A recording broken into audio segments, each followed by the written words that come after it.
আমরা দেখলাম গণভোটে 70% মানুষ গণভোটের পক্ষে, হ্যাঁর পক্ষে রায় দিয়েছে, কিন্তু বর্তমান সরকার সেই রায়ের সাথে বিশ্বাসঘাতকতা করেছে, প্রতারণা করেছে এবং সেই গণভোটের রায় তারা কার্যকর করছে না।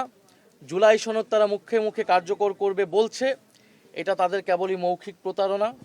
তারা 31 দফার সাথে প্রতারণা করেছে। তারা বলেছিল সংবিধান সংস্কার কমিশন করবে, সেটি তারা করে নাই।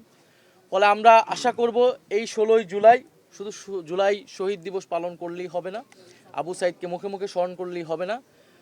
গণভোটের যে গণরায়, সেই রায়ের আলোকে রাষ্ট্র সংস্কার করতে হবে এবং এদেশের যেই দুর্নীতি, বৈষম্য দূর করে আমাদের নতুন বাংলাদেশ গঠন করতে হবে। আবু সাইদের এই মৃত্যু দিবসে, জুলাই শহীদ দিবসে আমাদের এটাই প্রত্যাশা এবং আমরা দোয়া করছি আমরা আবু সাইদ যাতে বেহেশতে নসিব হয়, আবু সাইদের শাহাদাত যাতে মহান আল্লাহ তাআলা কবুল করেন, আবু সাইদের শাহাদাতের উসিলায় যাতে বাংলাদেশের যে সমস্যা, বাংলাদেশের দুর্নীতি, বৈষম্য, সন্ত্রাস, চাঁদাবাজি, সেগুলো বাংলাদেশ থেকে চিরতরে দূর হয়।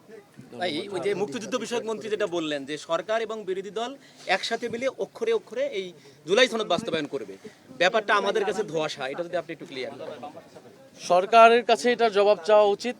আমরা তো সংস্কার যদি সরকার করতে চায় ইতিবাচকভাবে, সত্যিকার অর্থে আমরা সর্বাত্মকভাবে সহযোগিতা করব। আমরা সহযোগিতা করে এসেছি এবং করব। এই প্রশ্নে সংস্কার, বিচার, ফ্যাসিবাদের বিলুপ্তি, বাংলাদেশের স্বাধীন পররাষ্ট্রনীতি ইত্যাদি প্রশ্নে আমরা সরকার বিরোধী দল হিসেবে দেখি না। আমরা দেশের জনগণের পক্ষে, রাষ্ট্রের পক্ষে এক কাতারে দাঁড়াতে প্রস্তুত।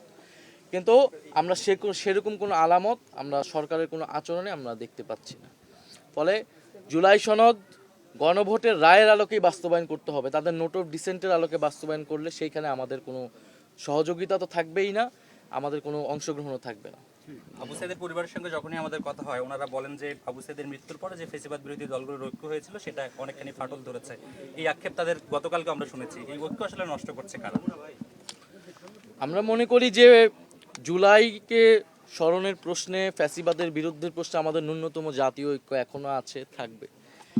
আমাদের যেটা এখন অনৈক্য এবং বা আমি বলবো ভিন্ন মতের জায়গাটা হচ্ছে বাংলাদেশের সংস্কার প্রক্রিয়া এবং বিচার প্রক্রিয়া। সেটা যদি এই সরকারের দায়িত্ব, এখন যেহেতু সরকার দায়িত্বে রয়েছে, সেটা যদি তারা দ্রুত করে, সেই ঐক্য আরও অটুট হবে। আর সেখানে যদি কোনো ধরনের বিশ্বাসঘাতকতা আমরা দেখি, সেখানে যদি কোনো ধরনের গড়িমসি আমরা দেখি, তাহলে অবশ্যই বাংলাদেশের জনগণ এবং জাতীয় নাগরিক পার্টি আমাদের সেই আপোষকামিতার বিরুদ্ধে অবশ্যই দাঁড়াবে।